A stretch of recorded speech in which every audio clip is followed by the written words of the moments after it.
Hello student, welcome to the career launcher. मैं हूँ Nilima and in today's class we will learn about the development and the birth. So last video में ये complete नहीं हो पाया था, बीच में ही वीडियो रुक गया था. So in today's video we will learn about the development and the birth. तो जैसे last video में मैंने आपको बताया था, हमने पढ़ा था fertilization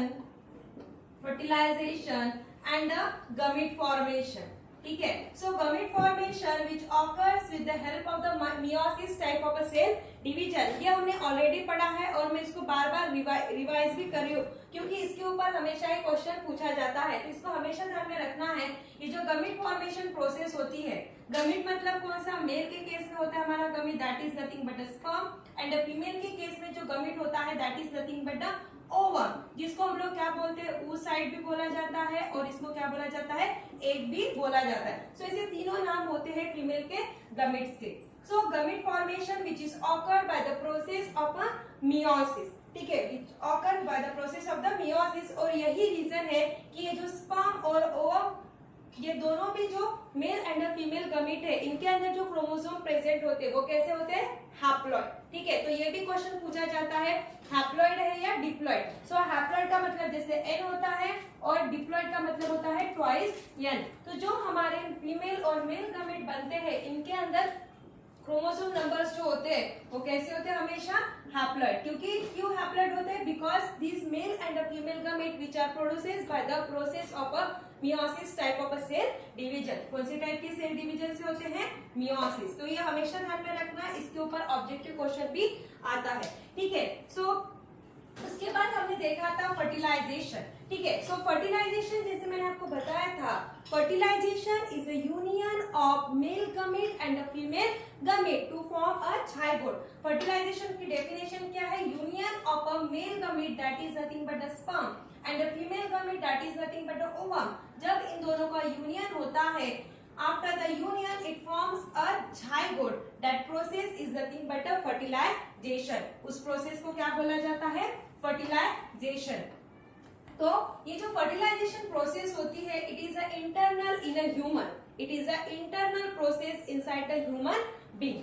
so after the fertilisation, जैसे बोला कि when the sperm and the ovum get fused together, it forms a zygote inside the oviduct. हमारा जाइगोट कहाँ पे फॉर्म होता है, इनसाइड द ओविडक्ट. तो ये कैसे फॉर्म होता है, जैसे ये हमारी ओवरी है. ठीक है. So inside the ovary there is a presence of a ovum. ये क्या है हमारा ओवम और ये क्या है हमारी ओवरी. सो ओवरी के अंदर में प्रेजेंट होता है ओवम. तो जब ओवम मैच्योर हो जाता है, मैंने आपको बताया था कब मैच्योर होता है, and puberty time and menopause किसको बोला जाता है. तो जब हमारा ओवम मैच्योर हो जाता है, every month from each ovary alternately an ovum is released inside the abdominal cavity. तो ये रिलीज कैसे होता है, जैसे ये हमारा फिम्बरी है. ठीक है. ये जो फनेल लाइक स्ट्रक्चर है ओविडक्ट का, ये क्या है हमारा ओविडक्ट, जिसको क्या बोला गया था, फैलोपियन ट्यूब भी बोला गया था. इसका दूसरा नाम क्या है, fallopian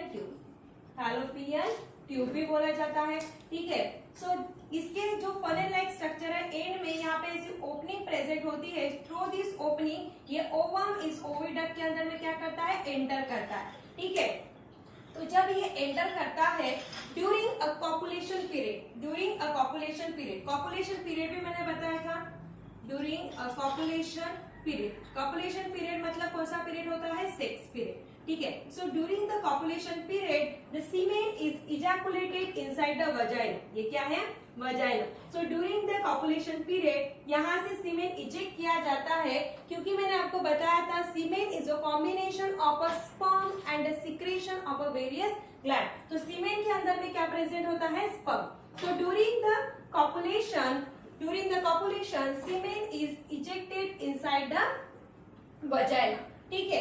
So the numbers of a sperm which are present in the few millions की तादाद में ये sperm through this semen the sperm get enter inside the female vagina and it follows the pathway of this vagina, then it get enter inside the uterus and after this uterus they get enter inside the oviduct. ठीक है. तो यहाँ पे copulation period के time में क्या हो गया कि सीमेन फीमेल के वजाइना में इजेक्ट किया गया। इजेक्ट करने की वजह से, क्योंकि सीमेन में प्रेजेंट होता है sperm, so through this semen the millions of a sperm get enter inside the female vagina and then follow the pathway। कौन सा pathway को follow करते हैं? सबसे पहले vagina में जाएंगे, देन यूटेरस में जाएंगे, देन यूटेरस से कहाँ पे जाएंगे? ओविडक्ट में जाएंगे। ठीक है, तो फीमेल जो मेल का गमीट है that is nothing but the sperm, वो कहाँ पे आ चुका है? ओविडक्ट में। और फीमेल का जो ओवम है वो भी कहाँ पे आ चुका है? ओविडक्ट में। सो फर्टिलाइजेशन क्या बोला गया है? This fertilisation is nothing but the union of a female gamete and a male gamete. तो जब मेल का गमीट फीमेल के ओवम को क्या करता है? यूनाइट होता है, फ्यूज करता है, so it form a zygote. It form a zygote. और ये जाइगोट हमारा कहाँ पे फॉर्म हो रहा है? Inside the oviduct. ये भी ध्यान में रखना है, zygote is form inside the oviduct, क्योंकि फर्टिलाइजेशन प्रोसेस कहाँ पे हो रही है? हमारे inside the oviduct which is also called as a fallopian tube. ठीक है, सो इनसाइड द ओविडक्ट में क्या हो रहा है? जाइगोट फॉर्मेशन हो रहा है। After the formation of a zygote, the zygote undergoes the mitotic division. ये कौन सा डिवीजन के प्रोसेस में चला जाता है? माइटोसिस। तो ये भी ध्यान में रखना है, after the formation of the zygote undergoes the mitosis type of a cell division, जिसके वजह से this zygote get develop into the embryo. ये किस में डेवलप हो जाता है? It get develop into the embryo. मतलब एम्ब्रियो भी कहाँ पे फॉर्म हो रहा है? It form inside the oviduct. ठीक है, तो ये भी पॉइंट ध्यान में रखना है। दोनों तीनों प्रोसेस, फर्टिलाइजेशन होने की वजह से जाइगोट फॉर्मेशन, जाइगोट का डिवीजन माइटोसिस से होने की वजह से एम्ब्रियो फॉर्मेशन। सो दिस तीनों भी चीजें कहाँ पे हो रही है? Inside the oviduct which is also called as a fallopian tube. ठीक है, so after the formation of the embryo, this embryo get push toward the uterus. ये जो एम्ब्रियो ओविडक्ट में फॉर्म होता है, इस एम्ब्रियो को इस ओविडक्ट के अंदर में प्रेजेंट सिलिया क्या करते हैं? यूटेरस की तरफ क्या करते हैं? पुश करते हैं। And once this embryo reach inside the uterus, it get implanted and once it implanted inside the uterus, implanted मतलब वो एक जगह पकड़ लेता है और उस जगह पे उसका डेवलपमेंट, उसकी ग्रोथ होना चालू हो जाते हैं। So once this embryo get implanted inside the uterus, start its development। मतलब इस एम्ब्रियो का क्या होने लगता है? डेवलपमेंट होने लगता है, ग्रो होने लगता है। So during this time, the organ-like placenta is formed. Organ-like placenta is formed for the supply of the food material. क्योंकि ये क्या है? फीमेल रिप्रोडक्टिव सिस्टम है और फीमेल रिप्रोडक्टिव के सिस्टम के अंदर ही पूरा डेवलपमेंट हो रहा है। किसका? एम्ब्रियो का। ठीक है, सो एम्ब्रियो जब फीमेल के यूटेरस में इम्प्लांट हो जाता है, अपनी जगह पकड़ लेता है, उसके बाद उसका डेवलपमेंट चालू होता है, ग्रो उसकी चालू होती है। सो उसी टाइम में इस एम्ब्रियो में एक ऑर्गन क्रिएट होता है जिसका नाम क्या है? प्लेसेंटा। और इस प्लेसेंटा का फंक्शन क्या है? To supply food material to this embryo. इस एम्ब्रियो को फूड मटेरियल सप्लाई करने का काम कौन करता है? प्लेसेंटा। क्योंकि ये प्लेसेंटा फीमेल मतलब जो मदर है उसको चाइल्ड के साथ क्या करता है? कनेक्ट करता है। और फीमेल जो भी न्यूट्रिशियस फूड खाती है, थ्रू दैट फूड मटेरियल जो एम्ब्रियो की डेवलपमेंट के लिए, ग्रो करने के लिए जरूरत होती है, वो फूड मटेरियल किसके जरिए पहुंचाया जाता है? Through this placenta. ठीक है, तो ये भी पॉइंट ध्यान में रखना है, ये भी ऑब्जेक्टिव टाइप क्वेश्चन में पूछा जाता है। नाउ अब तो यहाँ पे प्लेसेंटा भी क्रिएट हो रहा, प्लेसेंटा भी ऑर्गन डेवलप हो चुका है। सो ये जो एम्ब्रियो बना है, ये एम्ब्रियो क्या रहता है? This embryo is nothing but a mass of a cell. यहाँ पे बहुत सारी सेल्स एक गोले की जैसे रहती है, जिनका भी क्या होता है? डिवीजन होता है। सो इन सब सेल्स का क्या होता है? डिवीजन होता है। डिवीजन होके this cell get develop into the tissue and this tissue get develop into the organ. और पूरे ऑर्गन डेवलप होने के बाद इस एम्ब्रियो का डेवलपमेंट पूरी तरीके से कंप्लीट हो जाता है, which takes the 9th month of a period. मतलब the embryonic development is completed in a 9th month. मतलब ये जो एम्ब्रियो है, इस एम्ब्रियो का पूरा डेवलपमेंट होने के लिए कितना टाइम पीरियड लगता है? 9th month, approximately 9th month. मतलब इससे ज्यादा भी 1 2 3 या 9 डेज भी ज्यादा लग सकते, ठीक है, लेकिन यहाँ पे अप्रोक्सीमेटली बोला गया है कितना टाइम पीरियड लगता है? 9th month. सो यहाँ पे देखा कि ये एम्ब्रियो भी क्या है? एक मास है, गोले जैसा मास है जिससे numbers of cell, different organ की सेल्स प्रेजेंट है। तो जैसे मैंने आपको बताया था कि cell get develop into the tissue and the tissue get develop into the organ, और इन्हीं ऑर्गन से सब बन के क्या बनता है? एक और चाइल्ड बनता है। तो ये जो एम्ब्रियोनिक डेवलपमेंट होता है, ठीक है, सो इस एम्ब्रियोनिक डेवलपमेंट का टोटल जो टाइम पीरियड होता है वो कितना होता है? 9th month. और 9th मंथ होने के बाद ये एम्ब्रियो पूरी तरीके से डेवलप होता है, किसमें? एक और चाइल्ड में। और जब चाइल्ड का डेवलपमेंट पूरी तरीके से हो जाता है, through this vagina the child get release, through this vagina the child get released, which is called as a birth. So development of an embryo कहाँ पे होता है? inside the uterus, और birth कहाँ से होता है? through the vagina, ठीक है। so ये भी पॉइंट आपको ध्यान में रखना है। vagina से क्या होता है? बेबी का बर्थ होता है, और बेबी का डेवलपमेंट कहाँ पे होता है? Inside the uterus. So this is what development and the birth. तो एक पॉइंट मेरा बताने का रह गया था, जब हमने मेनोपॉज और प्यूबर्टी पढ़े थे उस टाइम पे जैसे मैंने आपको बताया था कि मेनोपॉज का जो एज लिमिट होता है, मेनोपॉज, ठीक है, मेनोपॉज का जो एज लिमिट होता है वो कितना होता है? 45 इयर्स का। कितना होता है? 45 इयर्स। मतलब जब फीमेल 45 इयर्स की एज में चली जाती है, उसके बॉडी के अंदर जो फीमेल रिप्रोडक्टिव सिस्टम है वो अपना फंक्शन प्रॉपर तरीके से प्ले नहीं करती। क्यों नहीं करती? क्योंकि वहां पे जो हार्मोन फीमेल रिप्रोडक्टिव सिस्टम को कंट्रोल करते हैं, उन हार्मोन्स का सिक्रेशन प्रॉपर तरीके से नहीं होता, नहीं तो वो हार्मोन कंप्लीटली ही अपना सिक्रेशन करना बंद कर देते, जिसकी वजह से फीमेल रिप्रोडक्टिव सिस्टम अपना फंक्शन प्रॉपर तरीके से परफॉर्म नहीं करती। फंक्शन परफॉर्म नहीं करती मतलब क्या?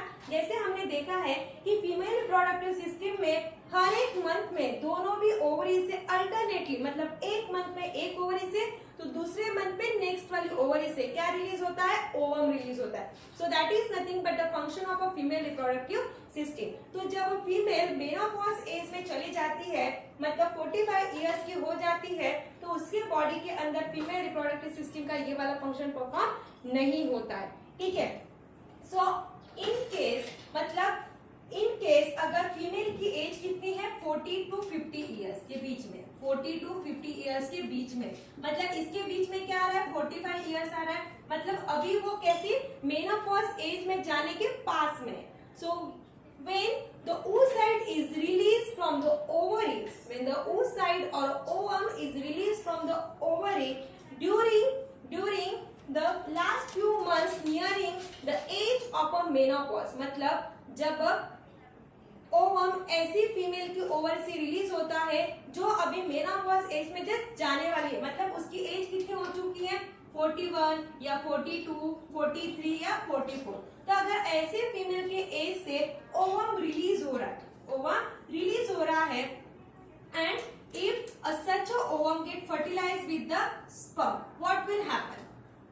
एक तो अगर फीमेल की एज 41, 42, 43, 44, 45, 46 मतलब 40 to 50 एज के बीच में है, और ऐसे फीमेल की ओवरी से अगर ओवम रिलीज होता है, एक तो ये जो ओवम है, it has diminished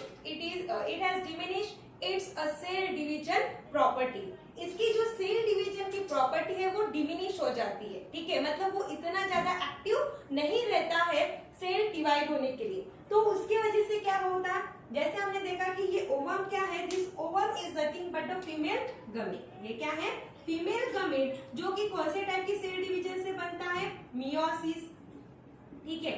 तो अगर फीमेल की एज 40 to 50 एज के बीच में है, और अगर इस एज में फीमेल की ओवरी से ओवम रिलीज हो रहा है, तो ये ओवम का जो मियोसिस सेल डिवीजन से बनता है, तो ये मियोसिस सेल डिवीजन प्रॉपर तरीके से होगा नहीं। प्रॉपर तरीके से अगर मियोसिस सेल डिवीजन नहीं होगा तो ये जो ओवम बन रहा है ये एक्टिव रहेगा क्या?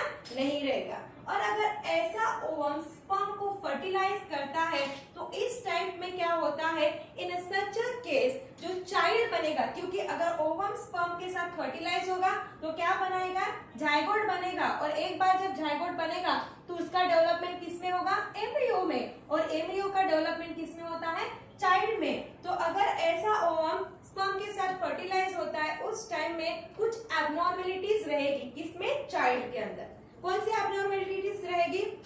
In such a case, the child may suffer from the Down syndrome of a disease, which is a genetic type of a disorder. तो अगर एज फीमेल की एज 40 to 50 ईयर्स के बीच में है और इस टाइम में अगर ओवरी से ओवम रिलीज हो रहा है और ऐसा ओवम स्पर्म के साथ फर्टिलाइज हो रहा है तो उस केस में जो चाइल्ड होगा, that child will suffer from Down syndrome type of a disease. Suffer from Down syndrome disease. ठीक है, तो Down syndrome disease इसमें कैसा होता है? This Down syndrome disease, this one is nothing but a genetic disorder. Genetic disorder मतलब एक तो क्रोमोसोम्स नंबर ज्यादा रहेंगे, नहीं तो क्रोमोसोम्स नंबर कम रहेंगे, जिसको बोला जाता है जेनेटिक डिसऑर्डर। तो इस केस में ऐसा क्यों हुआ? क्योंकि जो ओवम ओवरी से रिलीज हुआ था, वो जो ओवम बना था वो प्रॉपर तरीके से मियोसिस सेल डिवीजन नहीं होके बना था। और यही रीजन है, अगर ऐसा ओवम किसी स्पर्म के साथ फर्टिलाइज होता है और उससे जो एम्ब्रियो बनता है और एम्ब्रियो से जो चाइल्ड बनता है, उस चाइल्ड में कुछ डिसऑर्डर रहेंगे। और कौन से डिसऑर्डर रहेंगे? Genetic disorder. और कौन से टाइप का डिसीज उसमें रहेगा? Down syndrome. ठीक है, तो ये भी क्वेश्चन पूछ सकते हैं ऑब्जेक्टिव टाइप क्वेश्चन में, तो ये भी आपको ध्यान में रखना है। तो in today's video we have learn about the development and the birth. ठीक है, तो यहाँ पे sexual reproduction in case of a human being complete हुआ है। In next video we will learn about a menstrual cycle.